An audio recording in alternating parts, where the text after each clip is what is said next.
आज राखी का दिन है और आज सुबह हम नहा धोकर घर से मायके के लिए निकल गए राखी बांधने के लिए भैया को। तो रास्ते में मंदिर था तो सोचा पूर्णिमा का दिन है तो भगवान का भी दर्शन कर ले।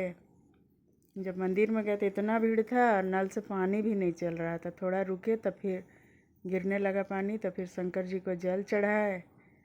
फिर और भी भगवान थे, सब भगवान पास प्रणाम किए और तब फिर पंडित जी से भी आशीर्वाद ले लिए और तब वहाँ से आगे मायके के लिए निकल गए।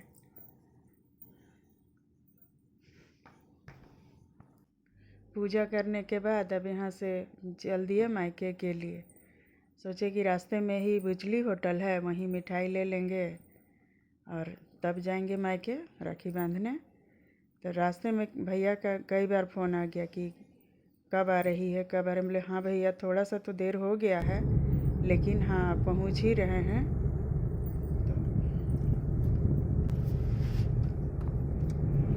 तो अब होटल आ गया तो देखिए अब मिठाई मेरे पति देव जी लेकर आ भी गए और अब हम चले अपने मायके की तरफ। रास्ते में जैसे ही पहुँचे वहाँ मायके तो देखे कि गेट पर ही भैया खड़े हैं, तैयार होकर इंतज़ार कर रहे थे। तो बहुत अच्छा लगा, बड़ी खुशी हुआ कि भैया खड़े हैं, इंतज़ार कर रहे हैं। जैसे घर में घुसे तो भतीजा भी तैयार हो रहा था। अंदर गए तो पिताजी खाना नाश्ता कर रहे हैं और भाभी खिला रही थी और मेरे लिए थाली भी तैयार करके रख दी थी। और फिर जैसे ही हम गए तुरंत भैया को राखी बांधे। और लोग कहते हैं कि माँ से ही मायका होता है, लेकिन मेरी माँ तो नहीं है, 25 साल हो गया उसको गए, लेकिन मेरे भैया भाभी हमको बहुत प्यार देते हैं, बहुत सम्मान देते हैं। और ये देखिए मेरे बेटी भतीजा को राखी बांध रही है। और मेरी बड़ी बेटी भी राखी भेजी थी, उसके हिस्से का भी राखी बेटी बांध रही है। भतीजा पैसा तो दिया ही अपनी बहन को, और कान का भी मेला में गया था घूमने तो लाया था खरीद कर, तो दिया तो बहुत खुश हुई कान। और वही कान वाला तुरंत पहन भी ली और तब हम लोग ससुराल की तरफ चले। मैंने बेटी अपने बड़े भैया जी हैं, छोटे भैया जी, उनको राखी बांधना था। राखी बांधने के लिए वहाँ हम लोग चल दिए। हम भी अपना ससुराल में सबसे मिलेंगे, हम लोग साथ में चल दिए।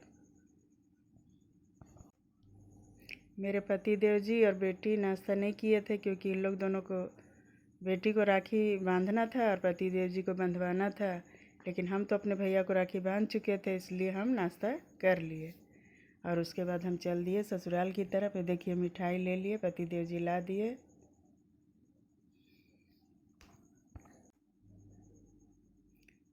अब हम अपने ससुराल पहुंच गए और यहाँ देखिए मेरी जेठानी जी हैं, ननद जी हैं, देवरानी है, देवरानी की बेटी है, बहू है और सब लोग मिलके बहुत खुश हुए, एंजॉय कर रहे हैं, मजाक मस्ती हो रहा है। और इधर देखिए कि बहू लोग दोनों अपना व्यस्त है अथी खाना की तैयारी में, क्योंकि राखी बांधने के बाद सबको खाना खाना था, क्योंकि ऐसे ही लेट हो गया था, क्योंकि 1:30 बजे से तो राखी बांधने का मुहूर्त ही था, इसलिए सबको भूख भी लगा था। अब देखिए मेरी ननद जी राखी बांध रही हैं बड़े भैया जी को। बाहर वहाँ ससुराल में सब लोग भाई, 5 भाई भतीजा सब एक साथ बैठे थे, देखकर बहुत अच्छा भी लग रहा था।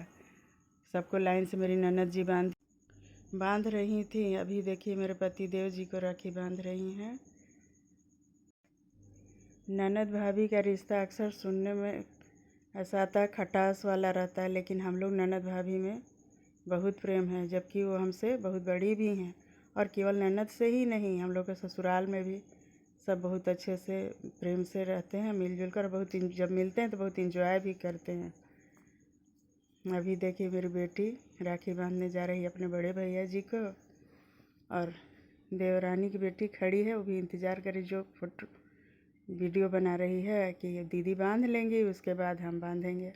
और हम लोग का काम है कि पर्दा के पीछे से, कहे कि बहू हैं, भसुर जी लोग भी बैठे हुए हैं, तो झांक कर हम और देवरानी वहीं से थोड़ा थोड़ा पर्दा हटाकर देख रहे हैं। अब देखिए देवरानी की बेटी अपने बड़े भैया जी को बांध रही है और ये मेरी बेटी छोटे भैया जी को राखी बांध रही है। काम की वजह से तो जल्दी मिलना नहीं होता है, लेकिन पर्व त्यौहार पर और रक्षाबंधन के त्यौहार पर तो सबसे मिलना होता ही है। सब राखी बांधना बंधवाना और मिलकर बहुत अच्छा भी लगता है। आज के ब्लॉग में इतना ही। अगर मेरा ब्लॉग पसंद आया तो लाइक कीजिएगा और चैनल को सब्सक्राइब कीजिए।